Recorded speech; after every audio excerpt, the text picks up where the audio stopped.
welcome back to the channel, and today is my August TBR.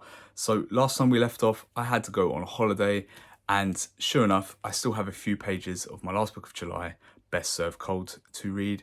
So in August, I'm going to start, as I do most months, with finishing the previous book, Best Served Cold by Joe Abercrombie, which is a book in the First Law series. It is a standalone novel, 540 pages, something like that in hardback. And we're going to go straight into a big book of summer. This is a very large book. This is Dan Jones' Power and Thrones. And this deals with the history of basically the throne of England in the Middle Ages. It's a really big book. It's about 700 or just shy of maybe 670 pages in hardback. But as you can tell, size of hardbacks, they're quite different in size. This is a massive volume by Dan Jones, the historian, who is so famous over here. He's on the telly quite a bit.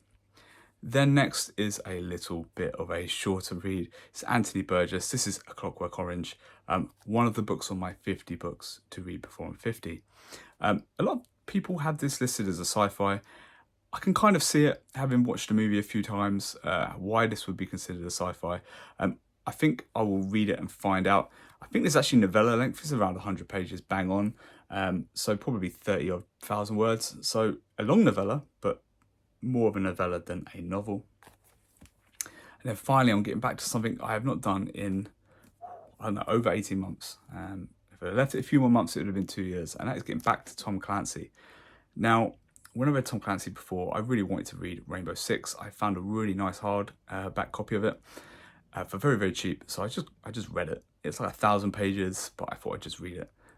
Since then, I've gone and looked at the kind of Jack Ryan timeline, and I'm going to read all the books in timeline order, not publication order. I know that annoys some people, but I prefer always timeline order. And the first book in that timeline order is Without Remorse. This is around 750 pages in hardback. Yeah, really looking forward to getting back to Tom Clancy. It's something a little different. It adds a little bit of texture to TBR. I don't read a lot of military books generally, you know, kind of military thrillers. So it's going to be really nice to have a little bit of a change of pace, especially before I go into September and October, which will be very much genre fiction based. So yeah, Without Remorse by Tom Clancy should be the final book I read in August. Obviously, it's Garb August. So what I want to hear is who's taking part in Garb August this year. Put what trash you're reading down in the description below. And I apologise for missing out on this year's Garb August, because the last years were really fun. And no doubt if I had time and space on my TBR, I would be joining you.